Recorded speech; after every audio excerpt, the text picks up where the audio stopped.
Hi teachers and learners out there, it's Ingrid again from BrightMedia, and today we're talking to Daisy. Hi Daisy, welcome. Thank you, Ingrid.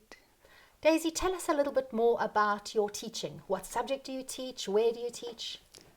I'm a teacher at Tabajabula Secondary School.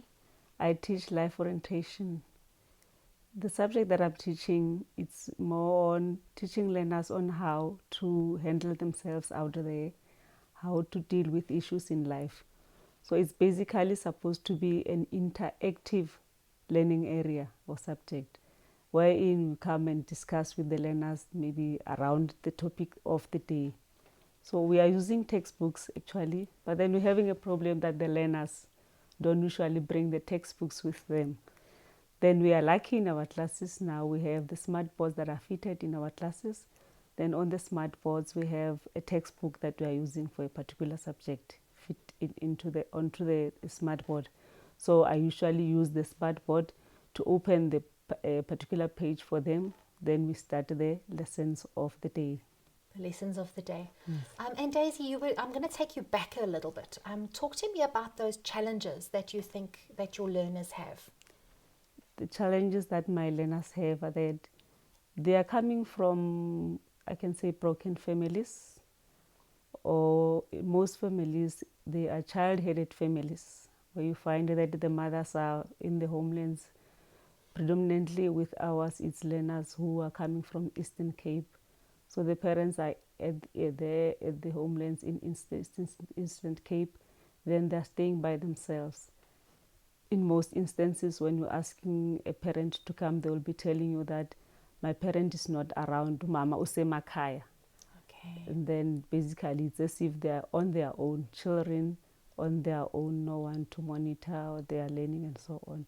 So that sounds like teachers are really important adults to have around. If the parents are not around and there's challenges in the community, does that put a lot of pressure on you as a teacher to be more like a parent maybe? Yes, it does. It does put a lot of pressure because remember, we cannot be in all the homes most of the times. We just interact with the learners at school.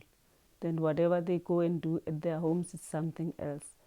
Then we also realize there are older people who are taking advantage of these kids who are they are from poor families, yes, and then they're also by themselves. There is no adult supervision. And then most of them, we see them falling pregnant while still teenagers.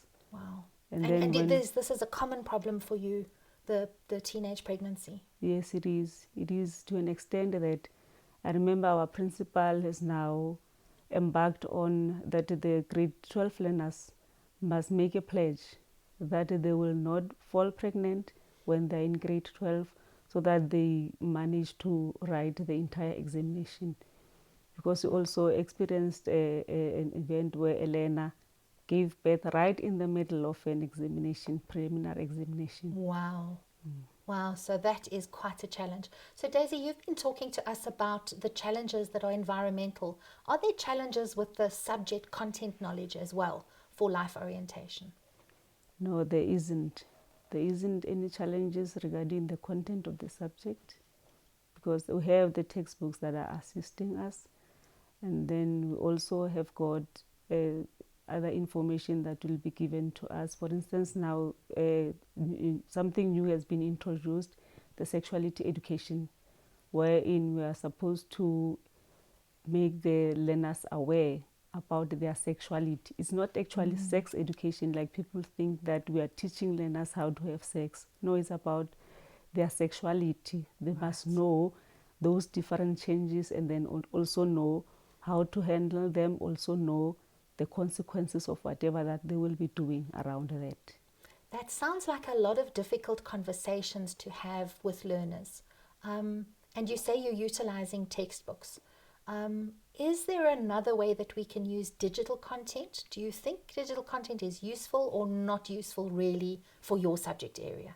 I think it's going to be useful because we might be having extra information that might be on video maybe. Right. Also, maybe we can have stories of other people being maybe shown to these learners so that they know, or they can be able to see how other learners or other people like them are dealing with issues, or how other learners are experiencing things, and then they can be able to learn from that. Wonderful. I mean, we can have something more interactive as opposed to a textbook that does not speak to them. So textbooks that don't speak to learners, I think we're looking for something a little bit more interactive these days. And I'm curious really about financial capability. You've been talking about child-headed households, learners who've got very little parental support. Are they responsible for the money in their households? And does life orientation help you with financial literacy in any way? No, in life orientation, you don't have topics on financial literacy. So you don't? No, we don't. Do you think it's something that could be a useful addition, maybe? Yes, I think it can be a useful addition. Great. Daisy, tell us again, if you had a dream for your perfect classroom, what would that look like? My perfect classroom is supposed to have something that will make the learners participating in the lessons. For instance, with the textbooks, you find that it will be the teacher will be teaching, and then the learners are expected to pay attention. And then in most instances, you find that they don't pay attention, especially with topics like their sexuality. The whole class gets excited, and then everyone is talking, no one is listening. So I would prefer that if maybe there was something that would be given to them to work on, maybe in groups or what, so that they are kept busy, and then at the same time they are learning. That sounds like an ideal classroom, participative, involved in the learning. And any other message that you would have to give to other teachers out there? My message to teachers out there is that when they teach, they must just have the learners get involved, because remember, it is said that if you talk to someone, that person easily forgets. But if the person gets involved, you'll never forget that lesson. Wow. Thank you so much, Daisy. And this has been BrightMedia. And thanks again for coming online with us. Thank you for having me. Thank you.